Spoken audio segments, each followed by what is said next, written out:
এজন্য তো আমার কষ্টে গাইতে হয়, বিচারপতি তোমার কাছে বিচার না পেলে বলো কোথায় বিচার পাবো, কার কাছে গেলে, কার কাছে গেলে। ঠিক না? পত্রিকায় দেখি নিজের মাকে ধর্ষণ করে গর্ভবতী বানাইস। আজকে কোন কেন জয় বলেন মিয়া? কত বড় নিমক হারাম, কত বড় বেঈমান হলে পরে এই কাজ করতে পারে? এটা সম্ভব এই দেশে কেন সম্ভব আমি বলি? 40 বছর হয়ে গেছে, 50 বছর হয়ে গেছে মুরব্বী, ওর 50 বছর হয়ে গেছে মহিলার, ওর চলাফেরার ভাব দেখলে মনে হয় তার আরেকটা বিয়ে করা দরকার।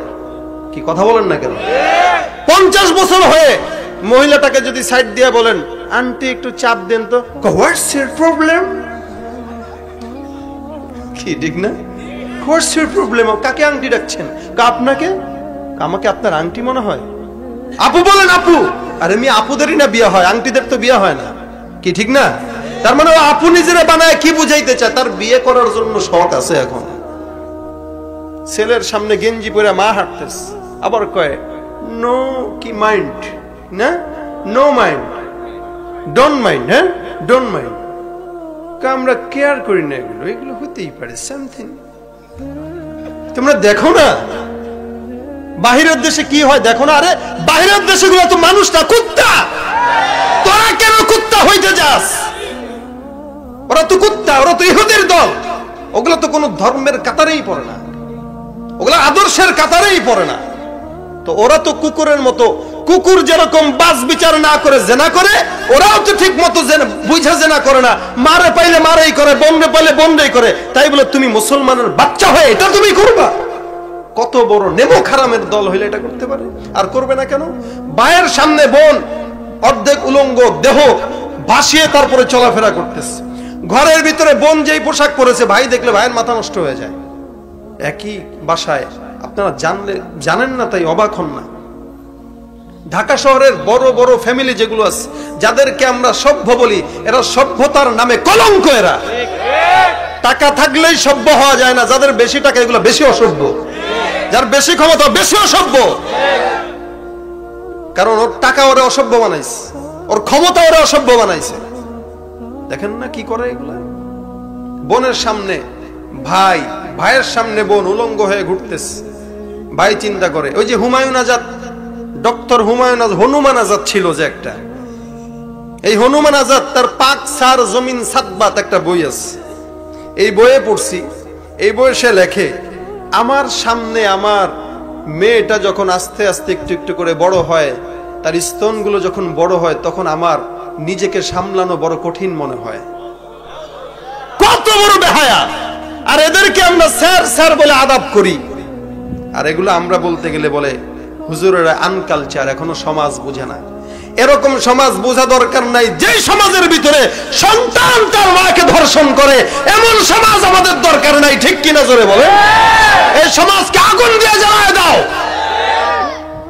বেহায়ার দল কোথাকার! ন্যূনতম ভদ্রতা, সভ্যতা, রুচিবোধ থাকলে কোন সন্তান তার মায়ের সঙ্গে জেনা করতে পারে? কালকেও তো ইউটিউবে দেখলাম, সন্তানকে মেয়ে সাপ্লাই দিছে বাবা হোটেলে। এটা কারো কি চোখে পড়েছে? সন্তানকে মেয়ে সাপ্লাই দিয়েছে হোটেলে, সাপ্লাই দিয়া সন্তানের নামে মামলা করছে। সন্তান হোটেলে যায়, সন্তানকে বাবায় ফোনে ফোনে মেয়ে সাপ্লাই দেয়, বাবা সন্তানকে মেয়ে সাপ্লাই দেয়। কোন দেশে বসবাস করতেছেন? এই দেশে আর বলার কি আছে? আমরা আবদার জানাই, এই সমস্ত জিনিস বন্ধ করেন এখনো পর্যন্ত, না হয় আল্লাহর গজব বেশি দিন বাকি নাই। আল্লাহর গজব আসতে বেশি বাকি নাই। যখন মুসলমানের দিলে ভয় থাকবে, তখন মুসলমান এগুলা করতে পারবেন। এখন তো ভয় নাই, তার কারণেই করতেছে। ফাসনা মা শিতা। যখন তোমার লজ্জা থাকবে না, যখন ঈমান থাকবে না, তখন তোমার যা মন চাবে তুমি তাই করতে পারবা। কথা বলেন না? আল্লাহ পাক এই নোংরা সমাজ থেকে আমাদেরকে হেফাজত করুক, বলেন আমিন। আর এই দেশে কত আকাম কুকাম ঘটে। আমি সেগুন বাগিচায় নামাজ পড়াইতাম এক সময়, তারাবির নামাজ, বহু বছর আগের কথা বলতেছি, ছাত্র জামানার কথা। আমি যেই বিল্ডিং এ নামাজ পড়াইতাম, ওই বিল্ডিং এর দারোয়ান, বাস্তব কথা বলতেছি, দারোয়ান আমাকে বলতেছে, মুরব্বী ছিল তো নানা বলতাম, রমজান মাসে রাত্রিবেলা হইলেই ধনির দুলালিরা গাড়ি নিয়ে বের হয়ে যাইতো, স্বামী যাইতো আরেক বেডির লগে, বেডি যাইতো আরেক বেডার লগে, ভাগ ভাগ হয়ে যাইতো। কই যাইতেছে? কয় এখন ক্লাবে যাবে, স্বামী এক মেয়ের মহিলার সঙ্গে, মহিলা আরেক স্বামীর সাথে যাইতেছে। এরাই বড় লোক, এরাই সমাজের মাথাওয়ালা মানুষ। ধানমন্ডি, বরণী, গুলশানে থাকে, যত আকাম কুকামের জায়গা হইলো ওই জায়গাগুলা। এই জন্যই কয়দিন পরে দেখেন না আগুন ধরে, কয়দিন পরে ওই বোমা ফুটে, এই করে সেই করে। কেন? এটা তো আল্লাহর গজব এগুলা। এই অবস্থা হলো সমাজের পরিস্থিতির, এই অবস্থা। তাহলে কোন সমাজে আছেন? আর এই সমাজে কাদের কাছে যে আমরা বিচার পাবো? এই সমাজে কাদেরকে আমরা বলবো যে সমাজটাকে সুন্নাত ভিত্তিক করেন? যাদের কাছে বলবো তারাই তো গুনাহের কাজ করতেছে, যাদের কাছে বলবো তারাই তো দুর্নীতি করতেছে। কি বলেন, ঠিক না? বলবো কার কাছে আমি? এই জন্য তো আমার কষ্টে গাইতে হয়, বিচারপতি তোমার কাছে বিচার না পেলে বলো কোথায় বিচার পাবো, কার কাছে গেলে, কার কাছে গেলে। ঠিক না? আমরা আল্লাহর কাছে বিচার দিতে পারবো, কারণ আমাদের বিচারের জায়গা একটাই। আরে কথা বলেন না কেন? বিচারের জায়গা কয়টাই? একটাই, একটাই বিচারের জায়গা। আমরা আল্লাহর কাছে বিচার দেব। দুনিয়ার জমিনে তোমরা পাওয়ার দেখাও, আমাদের পাওয়ার চলবে আখিরাতের ময়দানে। ঠিক কিনা? ওই দিন দেখা যাবে পাওয়ার কার কতটুকু বেশি আছে ইনশাআল্লাহ। আল্লাহ পাক রব্বুল আলামিন আমাদের সমাজকে সুন্দর একটি সমাজ বানায় দেখ, বলেন আমিন। এই সমস্ত নোংরামি তখন দূর হবে যখন সমাজের ভিতরে, প্রত্যেকটা মুসলমানের ভিতরে আল্লাহর ভয় ঢুকে যাবে। আপনাদের কষ্ট হয়? বারসিসা নামে এক পাদ্রী ছিল, খ্রিস্টান পাদ্রী। বিদায় আর নিহায়া কিতাবের ভিতরে ঘটনা আসছে। বারসিসা 60 বছর ইবাদত করেছে, 60 বছর। আর ওই ব্যক্তি সারা জিন্দেগি ভর খুন করছে। গেছে কোথায়? কোথায়? আর এই ব্যক্তি 60 বছর ইবাদত করছে।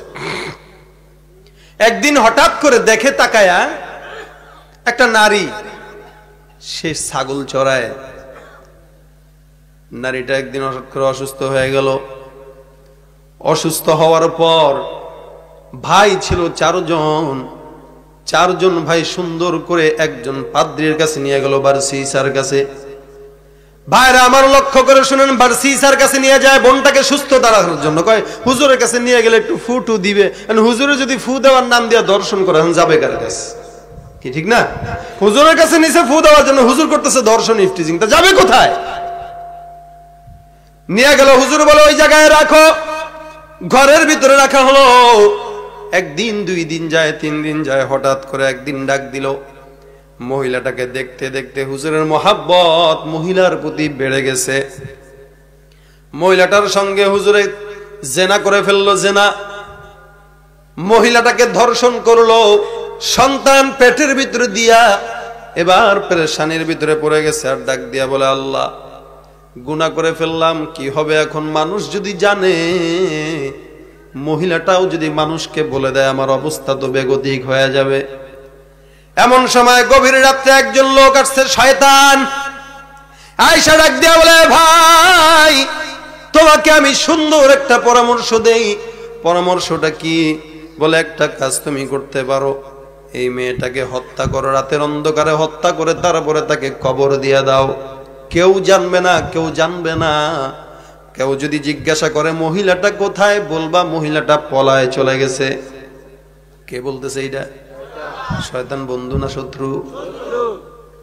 দোস্ত তুই তো কালো বুদ্ধি দিলি।